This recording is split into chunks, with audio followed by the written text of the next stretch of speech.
I invite you to take a moment and find a relaxed position. And as you take a deep breath in and then allow it to go out, allow your shoulders to relax. Allow your hands to relax. Allow your jaw to relax. Allowing yourself to be in a place of comfort.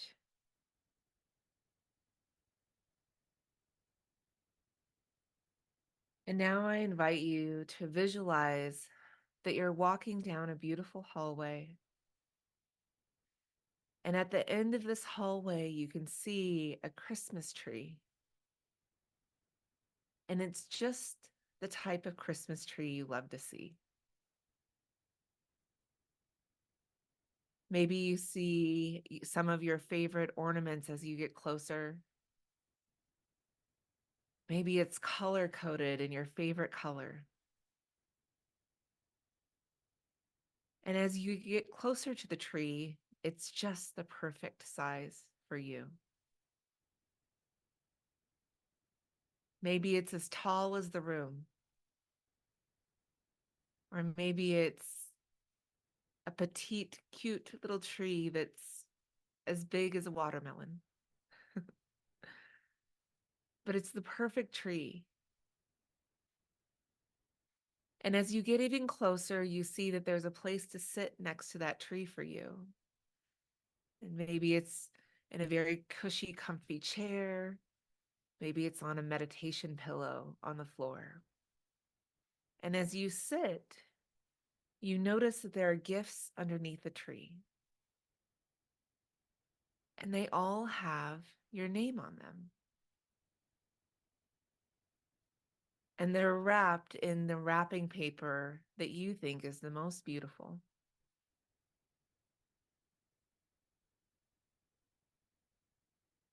And I invite you to pick up your first gift. Maybe give it a shake and guess what it is. And then start to unwrap it. And as you unwrap it and you look within the gift, you see a quality that you possess within yourself that you are grateful for every day. Maybe it's generosity or self-love. Maybe it's compassion. Maybe it's your wit and your sense of humor. Maybe it's your love for life. And you pick up the next gift and you open it, and it's another quality that maybe you feel lukewarm to, but it's still part of you, still part of your gift on this world. And then you pick up another gift and you open it up, and maybe it's a quality that you have a hard time accepting about yourself. But it's still a gift because it's part of you. It still makes up the whole of you. And then you see your last gift under the tree and you open it, and it's all of you. It's all of those amazing and wonderful and sometimes challenging and hard things to accept about you. And as you look into the gift, you see yourself reflected in a mirror. And you see yourself smile with love and acceptance for all of these parts of you, this gift that you are in this world, this gift that you get to give yourself as you, and the gift that you get to give to others as you.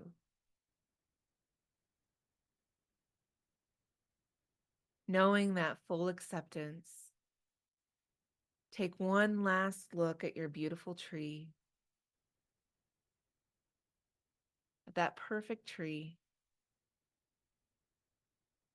And I invite you to walk down the hallway, back to the sound of my voice, back to this now time, back to your physical body where you physically wiggle your toes and your fingers. I invite you to take a deep breath in and let it out and open your eyes. Please know today that you have many gifts within and that you give a gift every time that you communicate with yourself or anyone else. Namaste. And so it is.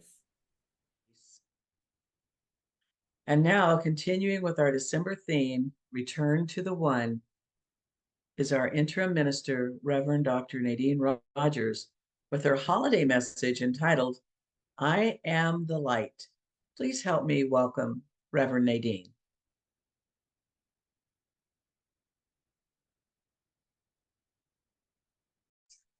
Well, aloha and season's greetings to my beloved CSL West Hawaii and everyone that's chosen to join in today or tomorrow or the next day. You know, I'm very happy to be with you on Christmas Eve day as the mystery of miracles lives in our minds and deep prayers for peace and plenty are alive in our hearts for humanity. You know, it is in the light of love that we become one. In the science of mind teaching, you know, we find a philosophy where every being knows the empowerment within the alignment with and use of the power greater than we are that lives in, as, and through us. And we know this power as an all-loving, all-wise power for good, an infinite spiritual intelligence, creating life out of itself to express and experience itself through the many. I think I take longer at this time of year to contemplate this, to see deeply what I have faith in. And when I remember these principles that I'm choosing to live from, I feel it's a concept so vast, really, and inclusive. But I know that anyone may be at home with their chosen faith traditions, their rituals, and way of culture, undisturbed yet enriched by these spiritual principles and practices. And I continue on this journey for myself because I believe that all can live truly as the light we were born to be. For once again, it is in the light of love that we become one. You know, both Hanukkah and Christmas are festivals of light, as I'm sure you know, celebrations of this light of love to transcend the darkness of the world. Hanukkah is a reminder that at a time of great peril, God overcame the laws of time and space as we know them, candles burning for 8 days and nights and delivering the Jewish people to safety. Christmas is a similar reminder of transcendence, God descending into the soul of humanity, supporting us to lift ourselves up from our internal darkness. And you know, the two are remarkably similar revelations, that the darkness of the world is superseded by the light of God. That is the miracle of both. Religious holidays, I don't think just apply to what happened thousands of years ago to people who lived in ages past, but rather they point to eternal truths that are true for us today as they were then. And they apply not only to the things that change, but to the things that do not change. They apply not only to the conditions of the world, but to the condition of humanity's soul. And most importantly, they're not just fairy tales, because within them are metaphors about the way things really work. I wonder what brought you to listen in today, right here, right now. I also wonder what you might be feeling inside at this very moment in time. Whatever your feelings may be, or whatever they may lead you to think, remember that within that created all life and continues to sustain it is the originating light of love, which does remain perfect and whole and undisturbed, unmarked, pure within you, always, just waiting for your recognition and revelation of it. So as we celebrate the meaning of winter solstice, the darkest night of the year, our opportunity is to deepen our faith in the presence of this light within us. And we often traverse the fears that accompany us in the darkness of the unknown, don't we? And we can feel ungrounded without a sense of security and comfort, yet it is in this very place of intentional, or at least willingness to surrender to that which is greater than we are, that we find it brighter, stronger, and more radiant than ever. Now just think about that for a moment. All the inequities moving within this world that are happening, and then consider again what it means that God has the power to transcend the darkness of the world. Or what it means that I am the light, and I have, through the light of my own love, the power to transcend the darkness of this world. For those things are the darkness of the world, as in the song, O Holy Night, where it states, long lay the world in sin and error pining, applies as much to humanity's condition today as it did 2,000 years ago. But the promise of the Science of Mind teachings, its philosophical proposition, does stand firmly on these objectives. These objective, discernible laws that prevail within our internal world, stating with scientific certainty and centuries of humanity's demonstration that we can choose to access and apply ourselves to the deepening of understanding and practice to reveal for ourselves our own wholeness and unity and peace as the sacred truth of nature of all being, of our being, right here and right now. And for some, as we approach the end of the year, we reflect and assess. Hopefully, we choose to celebrate and honor our passage, the decisions we have made, so as to allow these experiences to add to the richness of our self-perception and not leave it with feelings of maybe despondency and criticism, serving more of a belief in separation from the light of love within. Again, whatever you may be feeling or thinking, consider that it is when we face the darkness squarely in the eye, in ourselves and in the world, that we do begin at last to see the light. And that is the alchemy of personal transformation, from the illusion of darkness into the brilliance and radiance of light.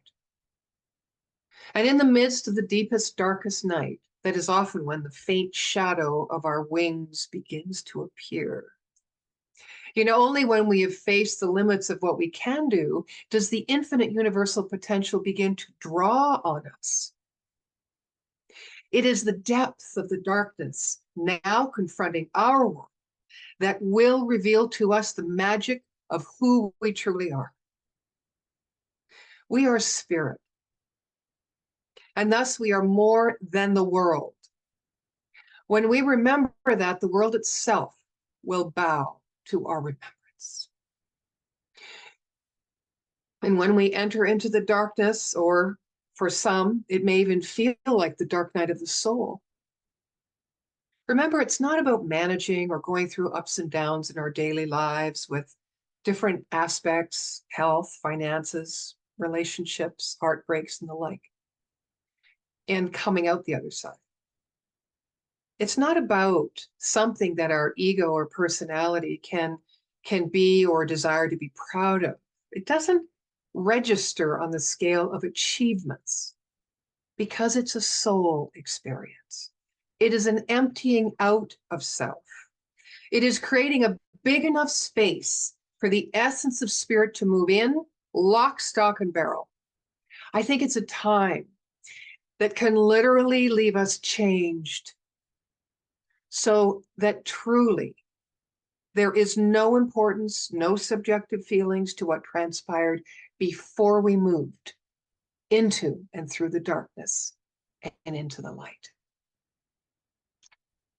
I think the darkness offers us a pilgrimage, one where you let go of the illusionary or small self and allow the personality to be the vehicle through which our soul expresses its truth, which is full and bound and pure oneness with the beloved. The dark night, or the darkness that we may feel we are in, is not about psychological and behavioral development that could be called rather the dark night of the senses, but it is about the senses of the higher soul.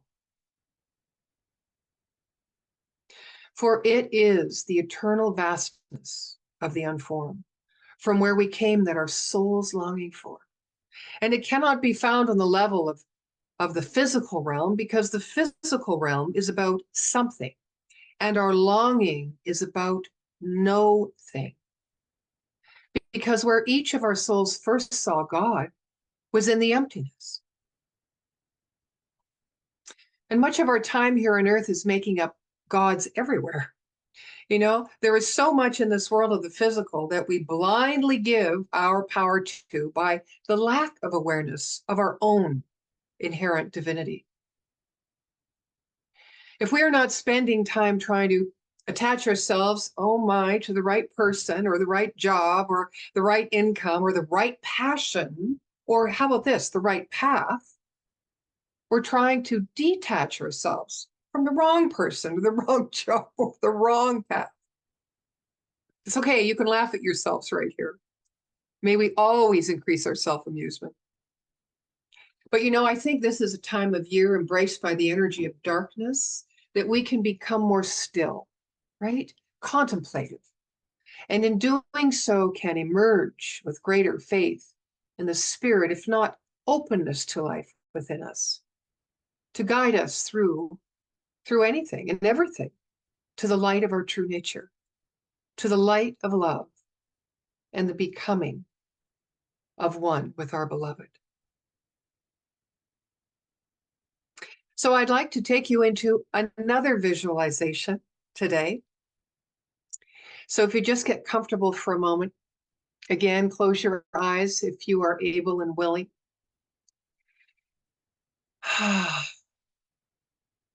And just think, if all the persons and places and conceptual ideas that you go to in order to satisfy your soul's longing, to seek refuge, are dark now and empty.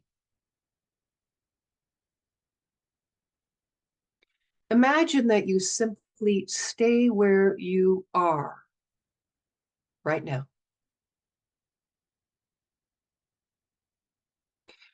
You find yourself in front of a door. You take off your robes, your cloaks, your clothing, and you enter pure and naked. All agendas have fallen away. You grow still in your non-doing, that you forget for a moment that you are, or that maybe God is not.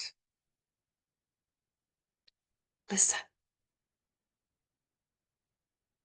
This quietude deepens in proportion to your surrender. Just listen. Say at this moment, what is really going on is that the beloved is loving you back.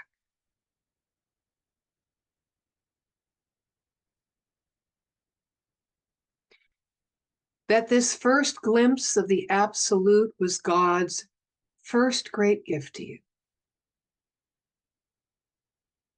That the years within Spirit's essence was the second greatest gift. wherein like a mother with a child being held and tenderly fed.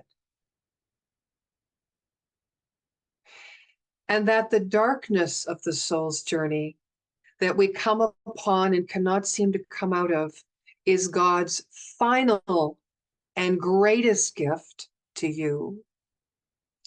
Because it is only in this vast emptiness that God can enter as our beloved and fill us, where the darkness is nothing but unutterable radiance.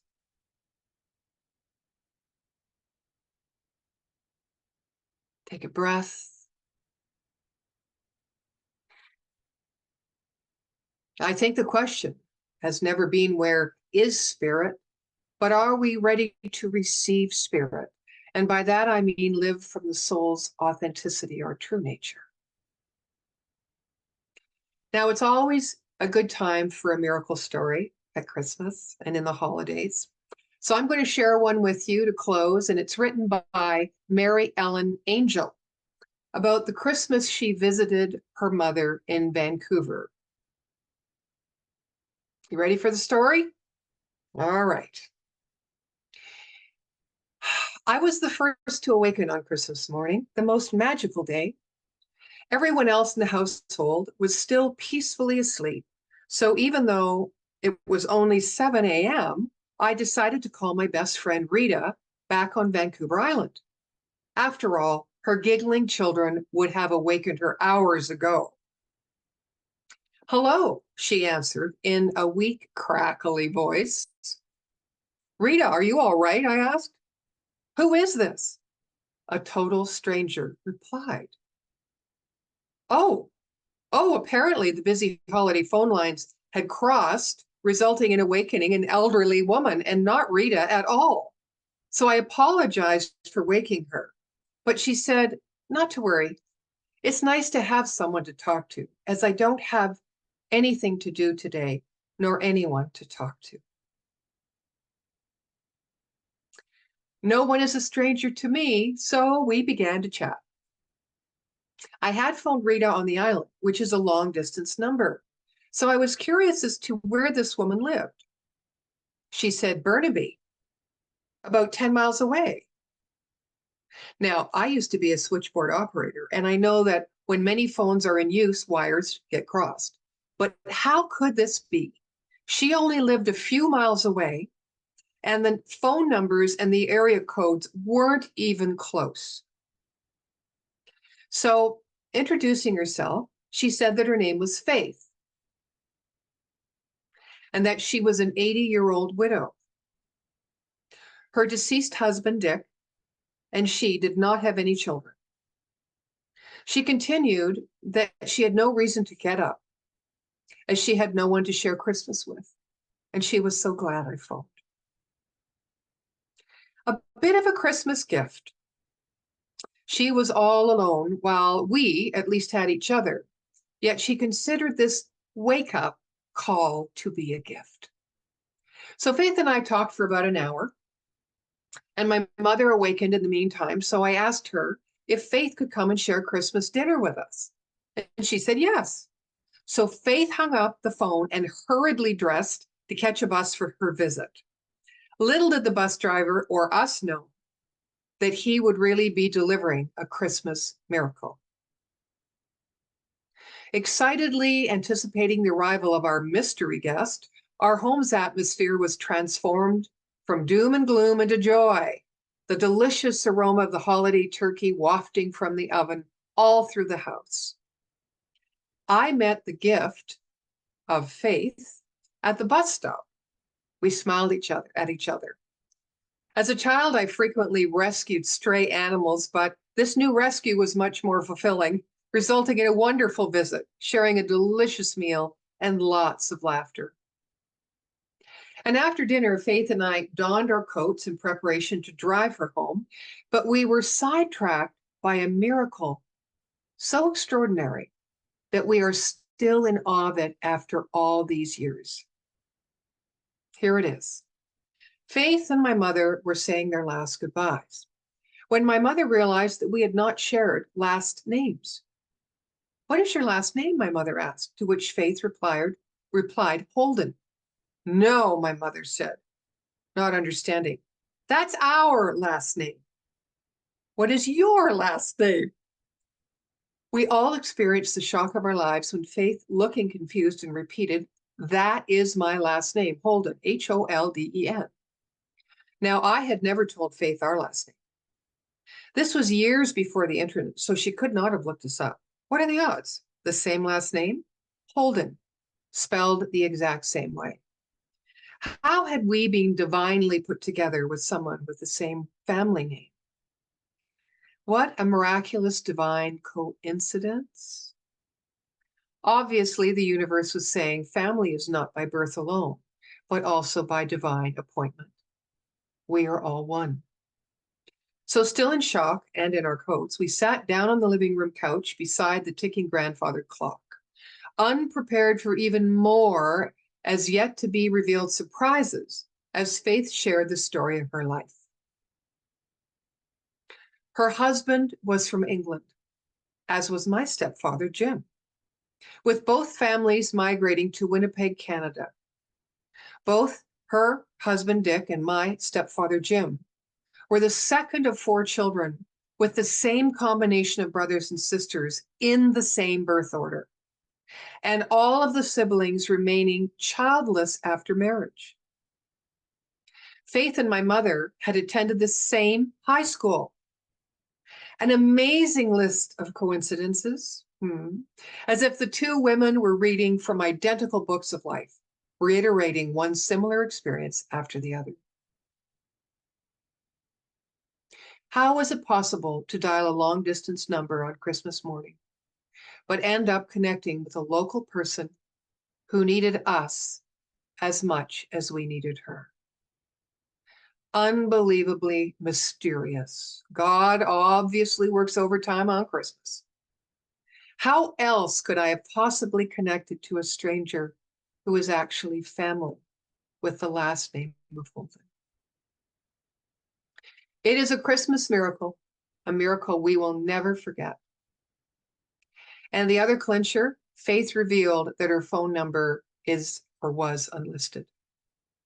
So even if we had wanted to locate her, we couldn't have, adding even more mystery to this Christmas morning miracle.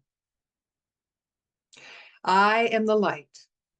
It is in the light of love that we become one. If we are bringing out gifts of life to the altar of love, we must have faith that what we think are miracles can become ordinaries when we allow ourselves to be guided by the divine wisdom within us. The creative intelligence of that within each of us that knows it knows, that's the divine wisdom. And you know, if we wait for a miracle to happen and pray that it does, we will wait. Each of us is the miracle and has something of great value to give. So may each of us give our very best where and when we can, for living as the light of love is the closest way that any of us has of connecting and communing with the spirit in and all. So may the real spirit of Christmas, the giving of self through faith into life, enter back into you and abide in you now and through all time. And so it is. Mahalo.